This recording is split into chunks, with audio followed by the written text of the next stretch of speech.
All right, folks, we are back. We are at the 1934 event here at the Martin Luther King Jr. Library in Washington, D.C. That's right, it's GAC 2026. We are featuring Life Over Debt here at the 1934. I am your host, Jonathan Taylor, JT with Bank Social QSO and CU Spotlights.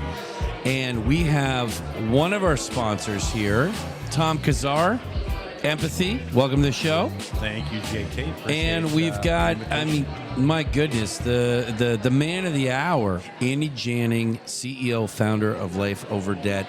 Number one, thank you for not making me cry tonight because our interview isn't done yet. JT. This is shoot. He's right. Because you did make me cry in New Orleans, and my God, what a powerful story. We've talked about it. I think you said human tear gas. Was that a phrase? Yes, I am unfortunately human tear gas. Apparently, I either make people cry. Oh my goodness! I don't know what that is. Well, and here's what it is, Andy. You have such a personal story. I don't know how you get through telling it. I don't have that strength.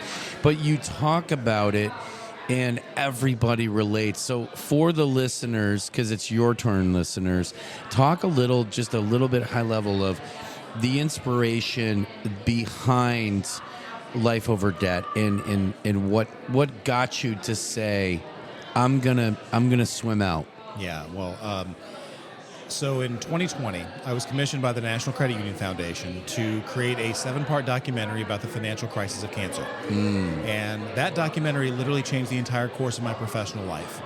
And so I started doing that work, kind of focusing on what should credit unions be doing to help our members in financial crisis because of cancer. Yeah. And Life Over Debt came from that program. It came from that work. It went through a few iterations beforehand, but it was inspired by the everyday struggles of people, the everyday financial struggles of people that are too often they look toward financial institutions for help and they just get their back turned on them. Yeah. Like a situation with a woman named Carla. She was diagnosed with breast cancer in 2019. And it caused financial, emotional, physical devastation for her and her family. And got to the point where she and her family were basically living off of credit cards. Oh, man. And they got down to about $1,000 left of available credit on a Barclays credit card that they needed to preserve. And so she goes onto Barclays' website one night, desperate for help to see if they have any sort of assistance programs at all. Yeah. She actually finds a section of Barclays' website that says, we help people with cancer. She's really excited about it. They talk about, here's all the things that they do for people with cancer. That's amazing. She signs up for their long-term assistance program for people with cancer. And they said, you're confirmed, we'll take $63 out of your account every month. You're good. You're back on good terms with us. She thinks everything's great until 7 days later when Barclays sends her a letter and says, thanks for signing up to that program. By the way, since you signed up for it, we're closing your account. Yeah. That $1,000 that you had is gone. And I know that because Carla is my wife. Ugh. This is personal for me. We have lived the financial devastation of cancer. It casts a long shadow. And so for every story of mine, there are literally millions more out there of folks that are too scared to come out from underneath the bed and talk to their financial institution, because at the end of the day, we can say we're people helping people, umbrella man, all the great imagery, but we can still take away somebody's house and car and ability to pay for their life. We are still the boogeyman. What Life Over Debt does is says it's okay to come out. We can help you. We are not going to pull what other financial institutions do. So that's what Life Over Debt has come from. That's the hope I hope it gives. Yeah. And I'm hoping that events like tonight keep the momentum going. Andy, amazing story. Thank you. Thank you. Appreciate that. My heart rate is elevated here, but share with the group here, credit unions and people that have suffered something similar that you've been through. What, from a credit union perspective, what have been the obstacles to get them to buy into what we need to do? Yeah, Great story.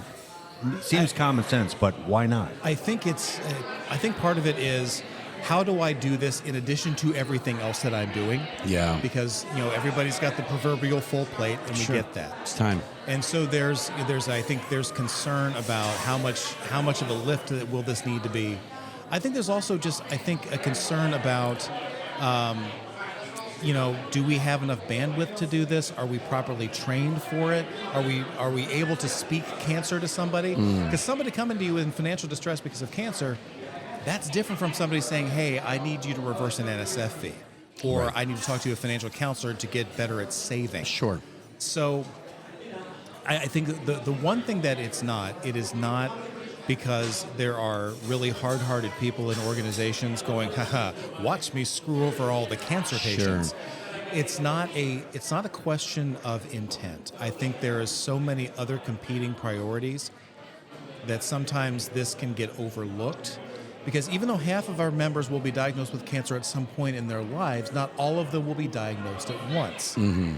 And so there's this tension there that so many members will be affected by it, but not completely all at once. They'll be very hesitant to talk with you about it. Yeah. And I think there's a natural hesitation to say, how can we actually do this? And am I going to get dig for it from the regulators? Mm-hmm. We have constructed this program, however, to be compliant, to pass all the legal and regulatory checks, to make sure that we're not going to, cause you to bomb out on an NCUA exam.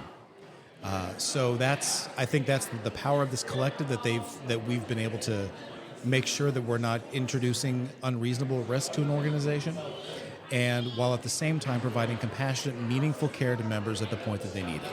Yeah, love it. I mean, you're doing God's work. Absolutely. It seems like there are pieces of, one of the things that I've learned in my almost 20-year career now, working with credit unions and in some cases beating my head against the wall to try to help them, is it's easier to build when the foundation is already dug, right? And to that time comment, to that full plate comment that you made before. And so if you can, I don't want to say convince, but if you can shine a light on the fact that there are things that the credit union is already doing, that's already baked into their processes and their procedures, it's not about building a whole new thing. It's about a 3-degree shift on little pieces, whether it's in lending, whether it's in account management, whether it's whatever that you can do that you've already done. Maybe it's for a disaster situation. Maybe it's for, different things. I'm sure, I don't know, but I'm fairly confident that some of that has come out in talking with some of these credit unions where they go, oh, well, we could just take this that we've already done and tweak it and make it this. Hum a few bars of that. Yeah, that's exactly right. And it's again, we're not asking them to do something that's completely over the horizon for things that they haven't already done. Right. I think where the challenge comes in is that they think, well, how bad can it really be? Because most members don't want to talk to their financial institution about cancer. People don't talk about their finances, especially not to their financial institution, and especially not when they're sick. Which makes no sense at all. But there's a knowledge gap though of thinking, well, how bad can this really be? Because everybody has cancer, but nobody talks about it. So because everybody has it, everybody thinks they're an expert at it, and everybody thinks, well, if you have insurance, what's the big deal? But people don't think about these are the hidden side effects of it. Case in point, you talk about like we're using, hey, we've got all the things that we've been doing. We just need to make that 3-degree shift. Government shutdown, 42 days. 1.2 million federal workers were either furloughed or working without pay. So gross. For 42 days. What did credit unions do? Pause their payments, connect them with financial resources. We did all of those things for 42 days. 1.2 million is ironically about the number of people who are going to be diagnosed with new cases of cancer during the course of a calendar year that are going to be in massive financial distress. That are going to be experiencing that not just for 42 days, but for probably 42 months, if not longer. So my thesis has always been, you're already doing this right now, and you made great hay out of this for people who are federal workers. But there are millions of other members that are hiding under the bed because you don't think this is an issue. Or it's not the bright, shiny thing. Not taking anything away about our intervention there for federal workers. We absolutely should have done that. But there is a far larger crisis hiding in plain sight that we need to be able to intervene on. Well, and in so many cases, it comes back to, and I hear this every day in the work that I do with Bank Social. You got to look at your data. If you don't think something's a problem and you haven't looked yet, what are you doing? Yeah. You got to look at your data. And I think part of the challenge, I would assume, with what we're talking about here, which is people that are going through cancer, whether they're family or whether it's them themselves, they can't pay for everything. And so things start to slip. And so the question is, do you, credit union, have the ability to look at those bits of data, those indicators within your core, within your home banking, to, number one, see something's going on and be able to ask the question, or it goes bad and find out why? Yeah. Right? At the end of the day. I think this is where it gets personal. And what we do with empathy from a personal perspective and bringing to credit unions counseling, personal management around cancer situations and solutions is so needed. So my question for you, Andy, is as you're going through this, how did you maneuver? Oh my God, I need a case manager. I need a finance person. I need, whatever those tools were. How did you go about that? That's what we do. I really wish I could say I had it all figured out, and I don't. I was really fortunate to have this in front of Judy DeLuca at New Orleans Firemen's Fellowship. Shout out to Judy.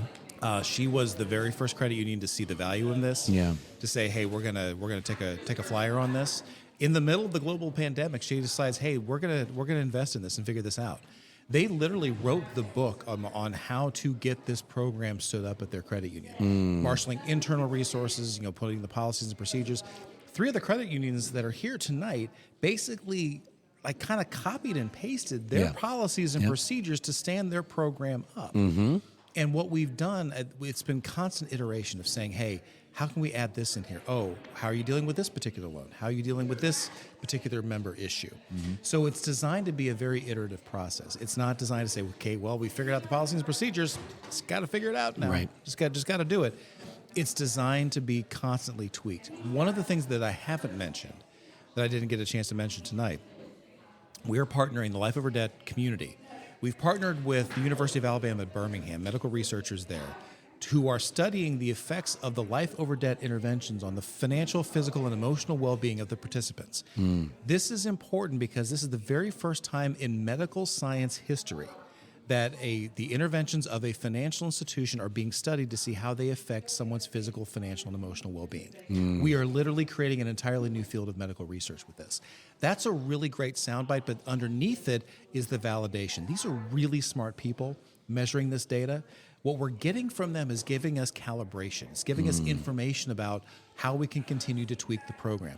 So hopefully in the next year or two, there's going to be some papers coming out in research journals that are mentioning these credit unions that are doing this. Right. So when we talk about the credit union difference writ large, I defy any financial institution saying to have them say, which medical research have you authored? Because if you haven't, then get on board, because we're building something amazing here for members who don't think that we care. Well, the unfortunately, and I'm sure you've run into this bandsaw, and to kind of answer part of your question here, Tom, eventually all programs have to go onto the desk of the CFO.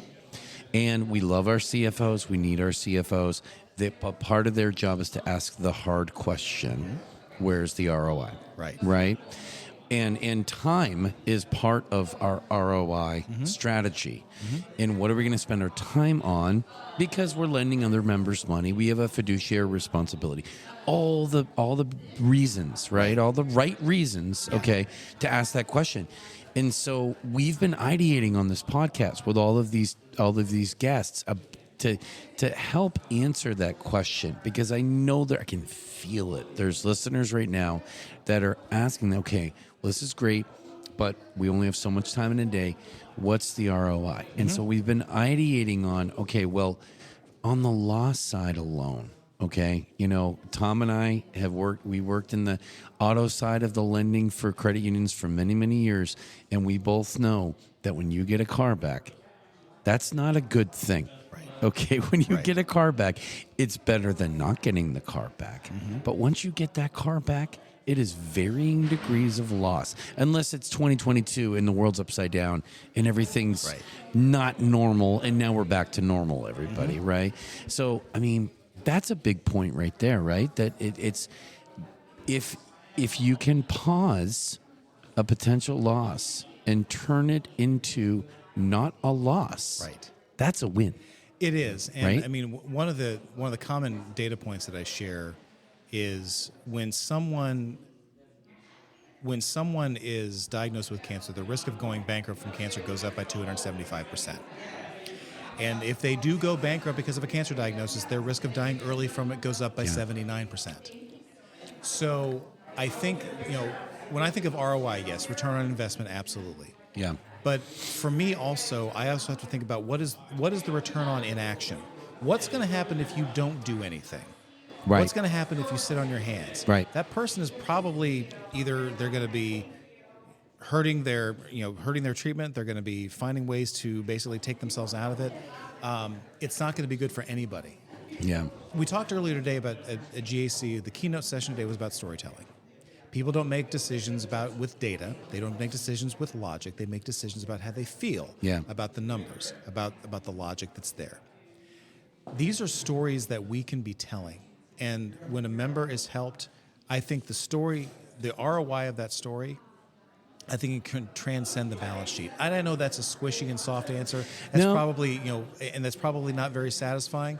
And I don't have any ROI data right now. Yeah. I don't have it. Yeah. But the more we get in there, we can get it. Here's my question. What's the ROI of putting out a house fire? There it is.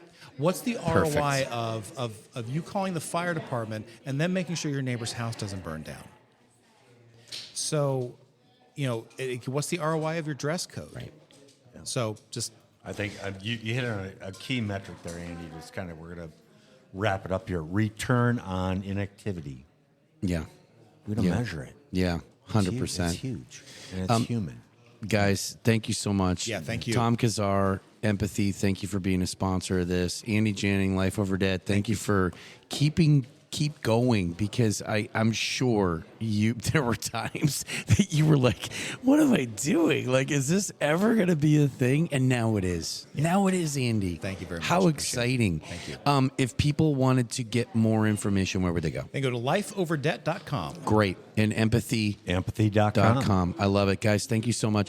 Shout out to the Tennessee League once more. Shout out to Embright Credit Union for also sponsoring, making this possible. I am JT John Taylor. Thanks, folks. Share this one out. Really, really share this one out, guys. Let's make this go viral. We will see you on the next one. Take care.